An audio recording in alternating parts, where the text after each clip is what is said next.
नमस्कार, देख रहे हैं वेब दुनिया। मैं हूं रूना आशीष और मेरे साथ अभी अनिल शर्मा जी हैं, जिनके पास इतिहास का एक इतना बड़ा उदाहरण रखा है, जिसके बारे में वो शेयर करना भी चाहते हैं। बात हम करने वाले हैं गदर एक प्रेम कथा की। 20 साल, एक पूरी पीढ़ी जवान हो जाती है। 20 साल का इतना लंबा समय गुजरा है, लेकिन आज भी गदर कहानी आज की ही लगती है। अग्री करते हैं या नहीं करते हैं? मैं तो बिल्कुल एग्री करता हूँ क्योंकि आप लोग एग्री करते हो। क्योंकि गदर अब मेरी फिल्म नहीं रही, गदर वो आपकी है, मीडिया की है, पब्लिक की है, पूरे देश की है, विदेश की है। गदर मैंने बनाई जरूर थी, लेकिन पब्लिक ने अपने दिल में उतार ली और अपने दिल में रख लिया, तो वो आपकी है। तो आप उसको रोज बार बार देखते हैं और उसको बार बार पसंद करते हैं। 20 साल के गदर के उत्सव में चारों तरफ पब्लिक ने और मीडिया ने इसको बता दिया है। 4 दिन से 3 दिन से गदर गदर पूरे सोशल मीडिया पे आ रही है। और तो ये जाहिर है कि मेरा नहीं, ये आपका ही उत्सव है और आज भी रिलेवेंट है, इसलिए आप ऐसा कर रहे हैं, नहीं तो नहीं करते। और डेफिनेटली गदर आज भी पूरी तरह रिलेवेंट है। अनिल जी, मैं सच बोलूं तो अभी यहाँ बैठकर ऐसा लगता है कि एक प्रेम कथा और उसमें देश प्रेम का जो ब्यूटीफुल एक जो संगम हुआ था, तो ये कहाँ से शुरू हुआ था कि एक, क्योंकि या तो लव स्टोरी हो सकती है या फिर एक देशभक्ति वाली कहानी हो सकती है, तो ये मिक्सचर किसने बनाया, क्यों बनाया?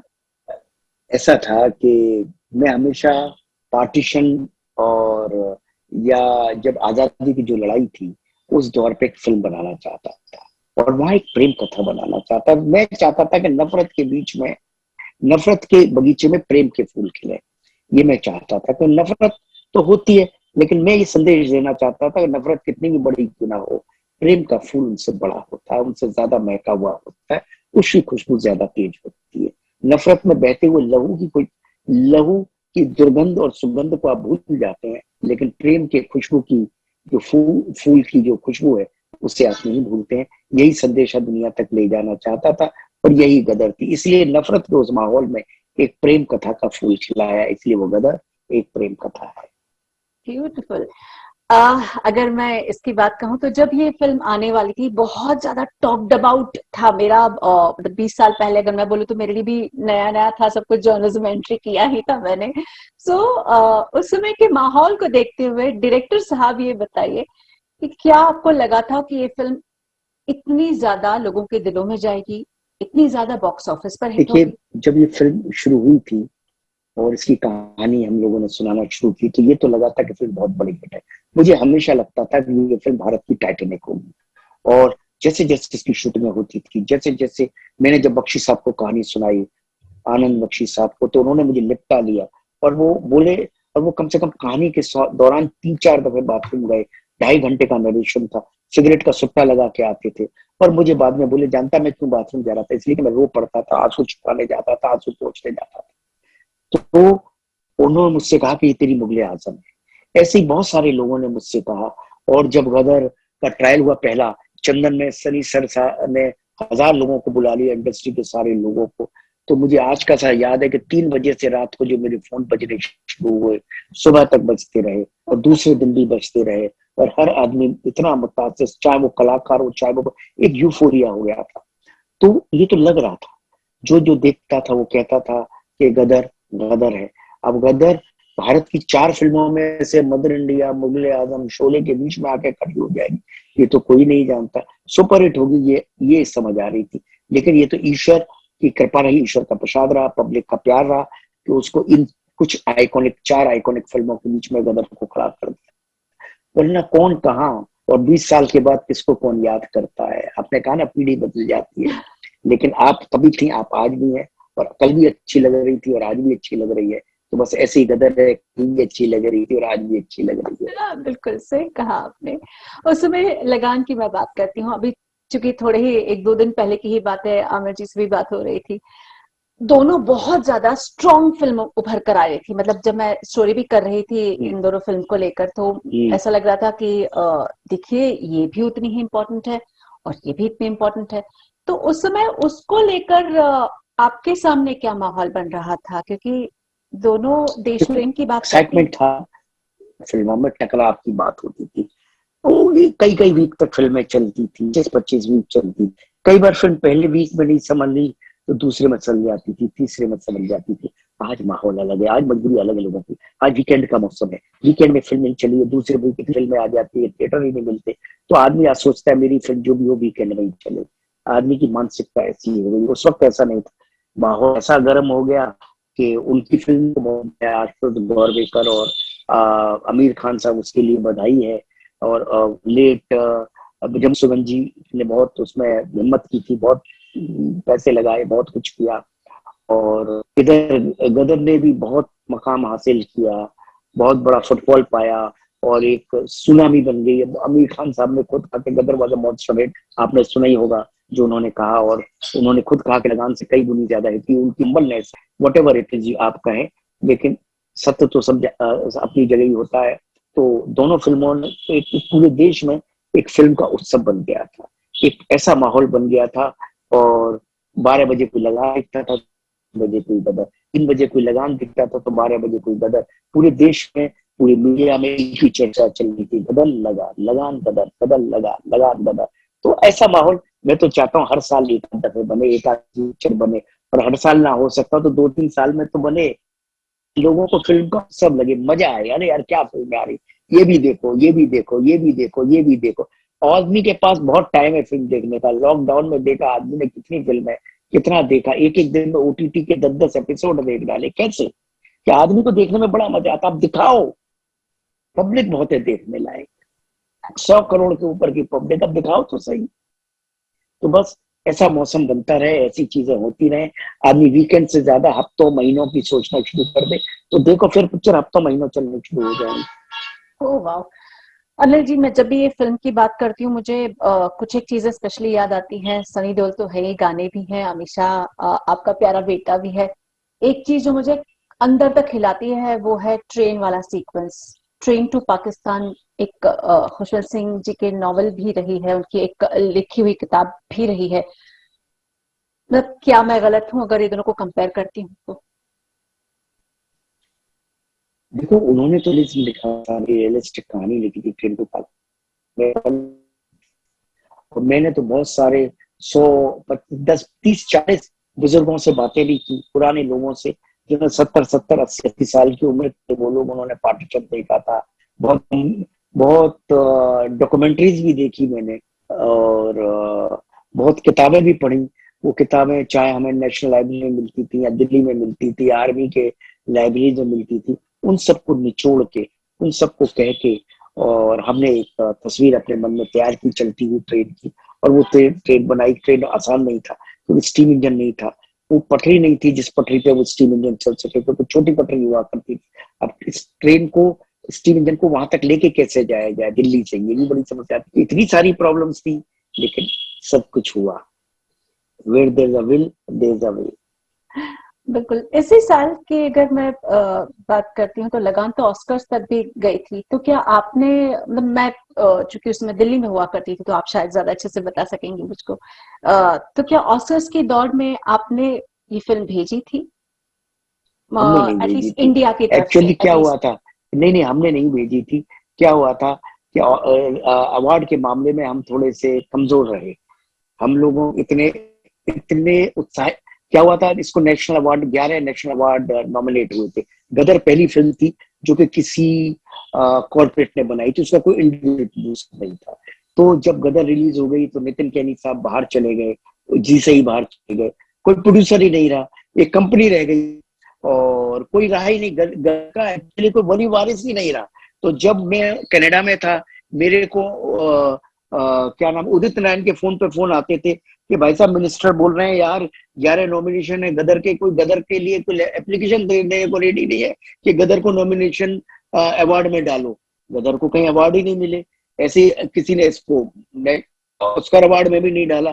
तो अवार्ड के मामले में, क्योंकि मैं प्रोड्यूसर था नहीं, और मैं इत्तेफाक से उन दिनों 3-4 महीने के लिए बाहर चला गया था, अपना द हीरो की स्क्रिप्ट लिख रहा था, और यहाँ पे तो अगर कोई इंडिविजुअल प्रोड्यूसर होता तो गदर को हर अवार्ड में भेजता, तो गदर को थोड़े बहुत कुछ तो मिलता ही, ऐसा नहीं है नहीं मिलता, मगर ऐसा हुआ नहीं। और जी ने भी जब अवार्ड फंक्शन किया तो अपने अवार्ड फंक्शन में अनाउंस कर दिया गया जी चूंकि हमारी फिल्म है इसलिए हम इसको नॉमिनेशन से बाहर करते हैं, इसको अवार्ड नहीं देंगे। सारे नॉमिनेशन में रखने के बावजूद भी उन्होंने अवार्ड नहीं दिए। उन्होंने इतना अपना बड़प्पन दिखाया जी वालों ने, तो फिर क्या करते। आई कैन अंडरस्टैंड आप जो कहना इसीलिए चाह रहे हैं। लेकिन हमें क्या पब्लिक का इतना बड़ा अवार्ड मिल गया कि आप 20 साल बाद भी उसका जिक्र कर रही हैं, वो सबसे बड़ा अवार्ड है, वो ऑस्कर से बड़ा है। बिल्कुल। सनी देओल के लिए ये बहुत बहुत बहुत बड़ी फिल्म रही है, क्योंकि उनका जो एक करिश्मा चेंज हुआ था, उनका जो स्टाइल चेंज हुआ था, एक नया रूप निकल कर आया था। सो सनी को चुनने के पीछे कोई कहानी है? और जब ये इतनी बड़ी फिल्म रिलीज हो, सनी के अलावा तारा सिंह कौन हो सकता था, मेरा प्रश्न तो आपसे उस दौर में। Very true. मीना जी आप बताइए मुझे कौन हो सकता था। उसके बाद अच्छा जब फिल्म हिट हो गई तो आपने सनी को क्या कहा? पहले कुछ एक वर्ड्स कुछ तो कहे। हमारे और सनी के बीच में एक बात हुई थी कि जिस दिन प्रीमियर होगा और जबरदस्त रिपोर्ट आएगी, हम लोग एक एक पैग लगाएंगे। ना सनी सब दारू पीते ना मैं दारू पीता। उस दिन ताज में पार्टी थी और हम दोनों ने एक एक पैग लगाया। That was the our excitement. That's really nice. अच्छा, साथ ही अगर मैं ये बात करती हूँ, शूटिंग के दौरान कुछ कभी प्रॉब्लम आई? क्योंकि उस समय पाकिस्तान से बहुत अच्छे रिलेशनशिप्स तो सर्टेनली नहीं थे हमारे देश के। नहीं, पाकिस्तान के पॉइंट ऑफ व्यू से तो कोई प्रॉब्लम नहीं, वैसे बहुत प्रॉब्लम्स आई। मैंने बोला ना, इतना सारा अमृतसर स्टेशन पे शूट करना आसान नहीं था। 4 लाख आदमी आके खड़े हो गए, इतने पब्लिक आ गई वहां पे। कहीं भी जब हम शूट करते थे बवाल हो जाता था। फिर वो 50,000 आदमियों का क्राउड चाहिए, वो पीरियड की ट्रेन चाहिए, वो 9 कैमरे, 48 डिग्री टेम्परेचर में कंबल बैठे हुए लोग। आसान नहीं, बहुत मुश्किल काम था, मगर हुआ। बिल्कुल हुआ। और अभी भी ना लोगों को वो हैंड पंप वाली कहानी हमेशा याद है। तो बहुत फनी की तरीके से लिया जाता है। बट आपका इमोशन जानना चाहती हूँ कि आपको लगा था कि ये। मेरा इमोशन ये था कि जब वो हैंडपंप की सीन हो रहा था तो मैं बहुत, सतीश सर को भी मैंने कन्विंस कर लिया, वो भी कन्विंस थे, लेकिन बहुत सारे लोग कन्विंस करते। उनको ऐसा लगता था यार ये लोग मजाक उड़ाएंगे, लोग ये रियल नहीं है। कुछ थोड़े से बुद्धिक जीवी लोग ऐसा सोचते थे, लेकिन मैं कहता था इमोशन आउटबस्ट है। जिस तरह से तारा सिंह अशरफ अली के पांव तले गिर गया है, हर चीज मानने को एक्सेप्ट कर लिया है, उसके बाद भी सियासत हो रही है, तो मैं तो बिल्डिंग उखाड़ दूं। आप तो हैंडपंप की बात कर रहे हैं और मैं तो बिल्डिंग तो नहीं उखाड़ सकता, तो मैंने सोचा हैंडपंप रखता हूँ। It was not a handpump, it was outburst of emotion. तो मैं लॉजिक देता था लोगों को कि जब लक्ष्मण जी के लिए संजीवनी बूटी चाहिए थी तो हनुमान जी गए, तो उनको संजीवनी नहीं मिली तो पहाड़ उखाड़ लिया ना। तारा सिंह हनुमान तो नहीं है, लेकिन हनुमान जी के पास तो जबरदस्ती से देख सकते थे, फिर भी तुलसीदास जी ने वो इमोशन लाए कि वो पहाड़ उखाड़ा। इमोशन लाए ना तुलसीदास जी, तो इमोशन का आउटबस्ट है। तो वही जब थिएटर के अंदर पब्लिक ने पिक्चर देखी तो सारा का सारा थिएटर सीटों पे खड़ा हो गया। तो ये जो इमोशन था वो सबके इमोशन का आउटबस्ट था। तो that's why that scene has become such a big iconic scene. हर इंटरव्यू में उस सीन बात हुई है, मैंने कोई भी इंटरव्यू बिना उस सीन के नहीं दिया। हर कोई बात करता है, हर कोई पूछ रहा है, हर कोई कर रहा है। तो ठीक है, सबको कुछ सीन्स होते हैं जो सबके दिल में उतर जाते हैं, कुछ को हंसाते हैं, कुछ को रुलाते हैं, कुछ से तालियां बजवाते हैं। नाइस। अच्छा, एक सीन अभी हमने जब बजरंगी भाईजान आई थी उसमें कहा था वो तारों के नीचे से गया था पाकिस्तान, तो तारा सिंह के बाद शायद वही एक शख्स था जो इतने इजीली या इतनी मुसीबतों के साथ पाकिस्तान पहुंचा था। तारा सिंह ने तो कहा था कि अब परमिशन नहीं होगी तो क्या तारा पाकिस्तान नहीं जाएगा। दोनों इमोशंस मुझे बहुत आसपास पैरेलल चलते हुए दिखाई दिए थे। आपने वो बजरंगी भाईजान देखी थी? क्या आपको भी वैसे इमोशन आया जैसे मुझे लग रहा था? हाँ, बजरंगी भाईजान में भी वही इमोशन था उसका कि भाई उसको जाना ही जाना है। बजरंगी भाईजान बहुत बढ़िया फिल्म थी, सलमान भाई ने बहुत अच्छा काम किया, उनके राइटर डायरेक्टर ने बहुत अच्छा काम किया। I love that film. In recent दिनों में जो फिल्म मुझे बहुत पसंद है, जिसमें मेरे बहुत आंसू आए, वो बजरंगी भाईजान है। उसके डायरेक्टर, उसके एक्टर, उसके राइटर सब बधाई के पात्र हैं। That's very true. आपके बेटे के लिए भी बहुत सारी प्यार उमड़ा था लोगों का, अभी वो क्या कर रहे हैं? उनकी एक फिल्म भी आई थी, तो क्या वो और भी फिल्म आ रही है उनकी? बिल्कुल, आगे की फिल्मों की उसकी बहुत सारी तैयारियां चल रही हैं, लेकिन पेंडेमिक की डेढ़ वजह से 1.5 साल से वो कुछ शुरू नहीं कर पा रहे हैं। और ऐसे शुरू करने का फायदा क्या? और अब 2-3 महीने और गुजर जाएं, उसकी 2-3 फिल्में लाइनअप है तो वो शुरू हों। और आप क्या कर रहे हैं? ये तो एक जनरेशन की बात है, आप क्या लेके आ रहे हैं मैं तो अब? अपने 2 की तैयारी कर रहा हूँ। अपने 2 मेरी शुरू हो चुकी थी। अब अप्रैल मई में हम जा रहे थे लंदन, लेकिन पेंडेमिक की वजह से नहीं जा पा रहे। अब शायद सितंबर अक्टूबर में प्लान कर रहे हैं। लेट्स सी, कुछ दिनों में स्थिति क्लियर हो जाएगी फिर हम जाएंगे। उसमें सनी है, बॉबी है, धर्म जी है और करण देओल है। तीनों जनरेशन, ऑल 4 देओल्स हैं। और ये पहली बार ऐसा होगा कि एक डायरेक्टर ने धर्म जी के साथ काम किया, सनी के साथ काम किया, बॉबी के साथ काम किया, करण के साथ भी काम कर रही है। I am fortunate to work with entire Deol family. हाँ, लकी है। अच्छा, एक बात बताइए, वैसे तो आपकी फिल्मों में एक्शन वैक्शन बड़े अमेजिंग होते हैं। जब धर्म पाजी हो या स्पेशली सनी पाजी हो, कभी ऐसा उनसे गुस्से में बात करने में टेंशन तो नहीं होता कि भाई इनको गुस्सा नहीं आ जाए, मेरी नहीं नहीं, मुसीबत हो जाएगी? बहुत बहुत भोले लोग हैं, बहुत अच्छे लोग हैं। इनके अंदर प्यार भरा हुआ है, इंसानियत भरी हुई है, बहुत अच्छे लोग। एक थोड़ा सा अलग सवाल आपसे जानना चाहती हूँ। उस समय चूंकि अंडरवर्ल्ड और फिल्म्स का कनेक्शन बहुत ज्यादा बढ़ते हुए दिखाई दे रहा था, शायद ये पहले कदम उठे थे जब अंडरवर्ल्ड और नेक्सस लोगों के सामने आया। क्या गदर बनाते समय या उसके आसपास आपको इस चीज का आभास होता था? क्या उस समय क्या नहीं, था? गदर में, तो गदर तो देखिए कॉर्पोरेट की फिल्म थी, कहीं से फंड हमने लिया नहीं था। कॉर्पोरेट की, हिंदुस्तान में कॉर्पोरेट की पहली फिल्म गदर थी, जिसका सारा पेमेंट चेक से हुआ था। जी स्टूडियो ने ये पहली फिल्म बनाई थी। तो इसीलिए आपका नेक्स्ट तब होगा जब आप उनसे पैसा लोगे। हम तो कहीं से पैसा ले ही नहीं रहे थे, बल्कि हमारे पास तो जी का वाइट पैसा था, सारा चेक्स का पैसा था। तो हमारे का कोई कनेक्शन का सवाल ही नहीं होता। और दैट्स वैसे भी ड्यूअल के साथ कोई कनेक्ट करता नहीं था ये सब। That's very very true. चलिए, थैंक्स लॉट इतनी सारी बातचीत करने के लिए, शुक्रिया। चलिए, ओके, चलो, बाय बाय। वेब दुनिया की सभी से अपील है कि भीड़ भाड़ से बचें, मास्क पहनें व सैनिटाइजर का इस्तेमाल करें। साथ ही सोशल डिस्टेंसिंग का पूरा पालन करें।